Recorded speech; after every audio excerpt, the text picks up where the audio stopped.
talk about steroid use, or anabolic steroids, or performance-enhancing drugs. Is that something I can talk to you about? Okay, you got muscle mass. If you want to get fit, if you want to lose weight, You have to be in a deficit. Right. It's the only way.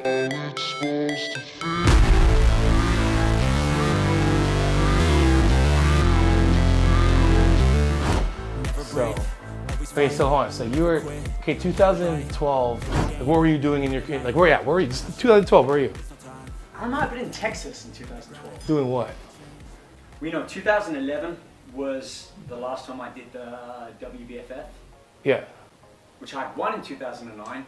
Couldn't go back in 2010 because my cousin was getting married, and I wanted a break. And looking back, I should have gone back and defended. It just so happened my cousin was getting married that day, and I was like, you know what, I've been competing like non-stop since 2005. Yeah. I'm not gonna do it this year. And maybe that was my downfall, because when I went back in 2011, and I think bringing a much better package, harder, denser, I understood the whole, what we were being scored on, because this wasn't a bodybuilding show. Yeah, yeah. And it wasn't a physique show in that sense. It was like a pantomime. We'd come out in dress wear. Women would come out with like peacock Yeah. feathers and, Like, angel, I know a lot of people are in that. So yeah, keep going. This is cool. In 2011, I went back, and this was in a time where there weren't as many competitors as certainly there are now, or in recent years. In 2009, there were like 6 or 7 guys on stage for the fitness model competition. In WBFF. In WBFF in 2009. There may have been a few more, but I remember, it's like no more than 10 maybe. 2011, there were maybe double. There were a lot more guys. And I was fortunate to get called out, but I didn't place that year. Yeah. And I was pissed, because I thought I should have. Maybe I shouldn't have won. Yeah. Maybe I should have. I actually thought I was much better than I was in 2009. But that was my last show. And when I left that, kind of thinking, let me take it back real quick. From 2005 upwards, I'd been a combination of luck and hard work, and maybe just at the competitions at the right time. Yeah. Because there weren't that many people doing it. Yeah. So I was winning or placing very high in my shows, and some were bodybuilding fame. Yeah. Bodybuilding fame there, and in England I've done some bodybuilding. Yeah. Some fitness model stuff, and it's sort of new emerging category of like this sort of fitness model category. Where I remember. People are like, they're not bodybuilders, but they've got more muscle mass than what just a good-looking fit guy might do. It's cool because you guys had it first. I think I did the very first muscle model. Yeah, because it's cool because on the parallel, like in the IFBB was like bodybuilding, and then the WFF was like this muscle model thing that had and then I remember we had when men's physique came in, like when they first had men's physique. I remember when bikini came in, but then when men's physique came in, it was just like this new thing.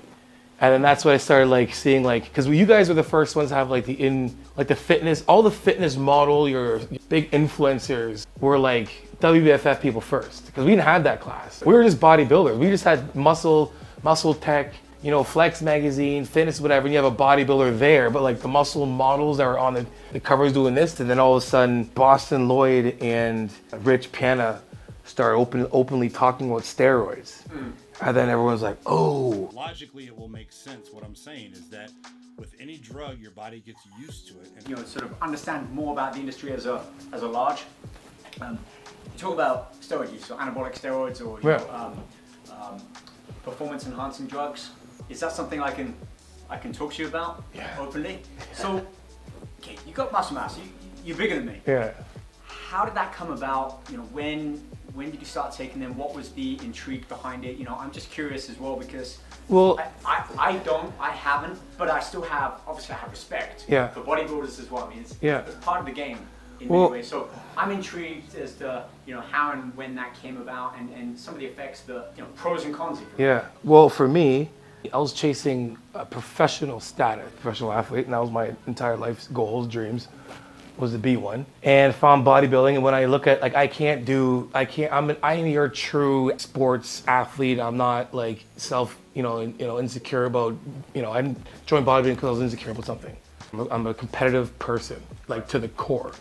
So if I'm gonna get into something, I need to know how to do it the right way, or what I need to do the sport. Sure. So I'm gonna get completely into it, right? I'll dive into it. I got into, archery. I have 3 bows. Lessons, the works. Okay. You know what I mean? I dive into shit.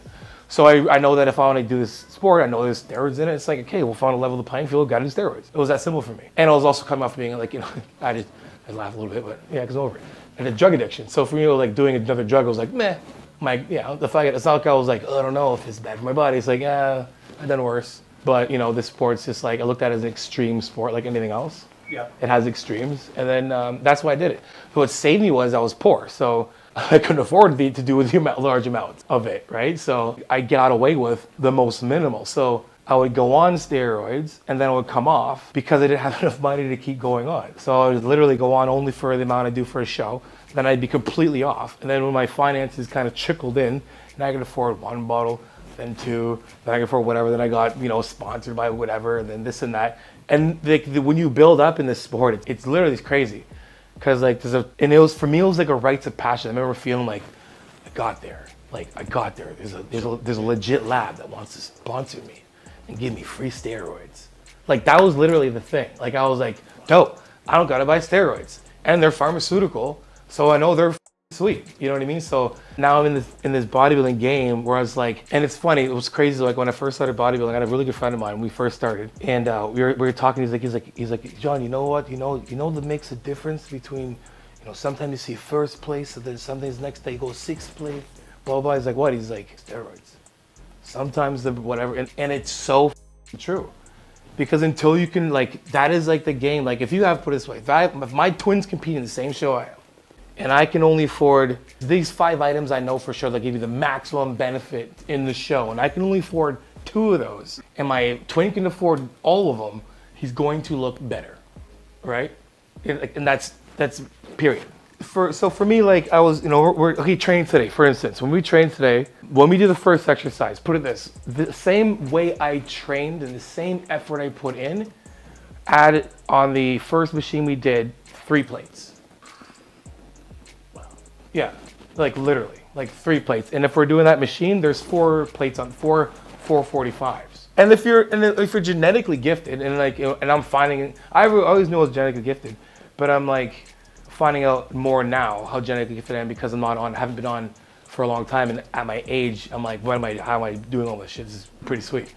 But if you have good genetics, it's just like, I would say being a bodybuilder or taking steroids would be similar to almost being like an Avenger. Wow. Okay. I swear to fuck. You know what I mean? Now for those who, here's where my... That's not a promotion, man. No. That's a great example. Which leads me Iron Man? Look, I get it. If you're pursuing the ultimate quest of winning bodybuilding shows, and that is what you are, and that's the lifestyle you live, I understand that. And if you're getting the right supervision, cool. My issue is when I see the younger generation, kids who are just sort of, whether they're in high school and they got testosterone oozing anyway, and they're lifting weights, and you can literally pick up weight at that age. But I want to ask you, what are some of the cons, perhaps, where unless you're pursuing that level of competition, you mentioned money as well. This has got to cost a fair amount each month to get everything needed. Yeah. Are there any negative side effects you just wouldn't for sure. Put up with unless your ultimate quest is... Well, here's the advice for anyone who's young: don't do it. Don't be an idiot. Like you said, you have. Here's the reason why people do steroids, is so they can get that young testosterone levels back. I want that oozing 18-year-old test. You want to put that in a bottle, send it over, right? For me now, in hindsight, complete, and the reason, and honestly, the only reason why I did it, if you want to pursue bodybuilding in a league that's not tested, then wait until you have maxed out your whatever potential, and you're a lot older, and then pursue what you want under doctor. So be smart about it and tell your doctor about it. That's if you want to go into a competition, I'm saying like this, that involves you to do steroids, because you don't have to go into a competition or any federation that doesn't have, so you can go into a natural federation and never do steroids. You don't ever have to do steroids, ever, literally, at all. That's my thing. Because the end of it is I don't know how lucky I am. I can't tell you that.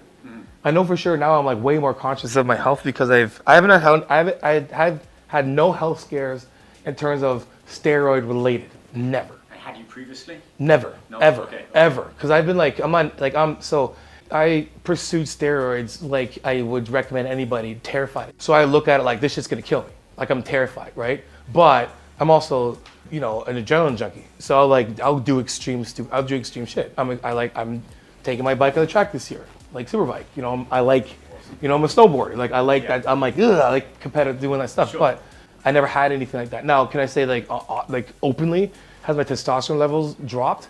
I don't know, because I've been off for almost 3 months now. Okay. The longest I've been off in, I would say, 5 years. And I've only been taking Turkesterone, Turk Builder. Plug there. But do I know that my testosterone levels are low? I don't know, because I'm waiting for a test to get back still. Now, have I felt any other side effects at all? Depression, energy, sleep, whatever? No, not at all. So I don't know if it's on its way up, but I do know that it has affected me. I'm hoping to God that it hasn't shaved off years of my life. But I will not know. If I say what's long term? What would we consider long term and short term? Short term is like 2 to 5. Long term would be like 5 plus. Mm-hmm. I've already been 10 years. Like this will be the decade.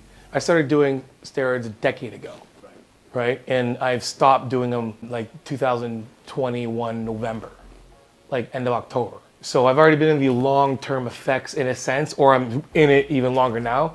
So I'm either gonna find shit's gonna start popping up, which, with God willing, hoping it doesn't, or I'm gonna be completely fine. So I've got blood work done. I got my doctor, to do check my prostate and stuff, and I'm completely fine, right? But I've also did my last show last year, almost did it because I got sick, but I did that on the most minimal amounts of gear possible, and still realized that you really can't do this thing completely safe. There's a risk, period. If you want to do it, there's a risk. At 100%, there's no way around it.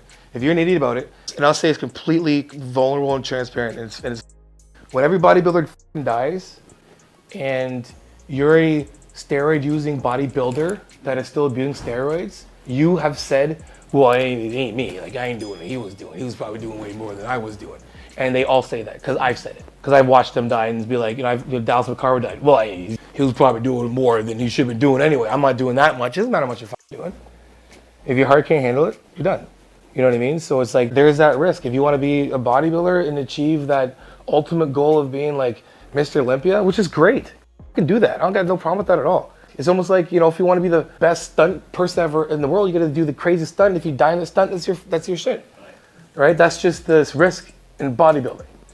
Yeah, it's a real eye-opener. Yeah. I appreciate you talking about it. It's it's brought more things to light that I think, at least my hope is just to get the word from the source. And it's we got to talk about it more, right? So we're not if you're going to do something, then find the right way to do it and make sure that you're getting it from the best reliable source. Yeah. But it's going to cost you some money, and it's something that you're pretty much going to have to stay with. We've seen generations come up, and we can call people kids now that probably weren't even walking when I started to weight train or do the competition. So this new generation that come up that have, they had social media and internet, at their fingertips from the moment they could walk and read and look at stuff, whereas we had to read magazines and textbook journals and ask people for information, right? Yeah. Now you can just get everything from your phone. I want to get your your take on, your pro tips, a couple of tips that you stand by, that you're look, if you want to get fit, if you want to lose weight, if you want to get stronger, put on muscle, these are my tried and tested methods. You got any at hand, because you're a book full of slogans out there, so we're working out. So I just want to get your thoughts on some of those. Jeez, it's a full consultation. Pre-open question. It's a full consultation. Let's get it down. Somebody's wanted to lose weight. Yeah, that's where most comes from. Yeah, losing weight is just it's the amount of calories you're eating. There's no it doesn't matter if you're eating, and this is rapid fast off. It does not matter what macros they are. It matters the amount of calories you are eating and ingesting. You have to be in a deficit. But the macros will determine how healthy that deficit is. So if you're eating only protein and nothing else, that's not that optimal. You're still in a deficit. But if you're eating all your spectrums of your carbs, fats, and proteins within a deficit, you'll lose fat in a deficit, but you have to be in a deficit. Right. It's the only way. It's not, and then find the diet that works. I should say diet, I hate saying diet, because diet always ends. Find the diet that you can follow that will segue it into a sustainable life. So don't just because you just find a diet and you're I feel like a meal plan. And then you lost your weight and you're like, what's next? I need to follow the meal plan again. You're always chasing things. Yeah, you're always looking for it. Like, find something that you can follow that becomes something that's sustainable in the very end, right? You have to freaking lift weights. I'm sorry. Don't, like, you can lose all the fat you want, that's fine. But when you're older and you walk up the stairs and all of a sudden you crack your hip because you can't recover, right? So, and the added weight you have in your body, if you're obese, doesn't help. The fat you have in your body can actually help benefit with you getting stronger. So don't think of it as lose fat first and then build muscle. Look at it as build it, do it at the same time. It's a great tip. You know what I mean? It's gonna take time. Yeah, so that's the biggest thing I think people It's gonna take time. fail to grasp is that they look at themselves, they're following their personalities and their influencers, and they've got these 12-week periods in mind. I'm gonna give them like the secret. Here's the biggest secret. I'm gonna save you time. The biggest secret is I've waited for it forever, and I told you I would tell everybody the secret. It takes time. Now you know. So you're not gonna waste any time wondering how long it's gonna take. It's gonna take time. Period. And just when you think about time, people think about like, they want to lose 50 pounds, whatever it is. They think they're gonna see that 50 pounds off the last day. No. There's the in-between that you're losing the 2, 4, 8, 10, whatever on the way. Those are little victories. So like, give yourself a pat on your back every time you have a little victory. You know what I mean? Like, oh my God, my pants are fitting a little smaller. Yeah. Sweet, now I'll go out and shove your face in food. But like, acknowledge the fact that you won, right? Like, you don't just acknowledge all the losses, all the failures.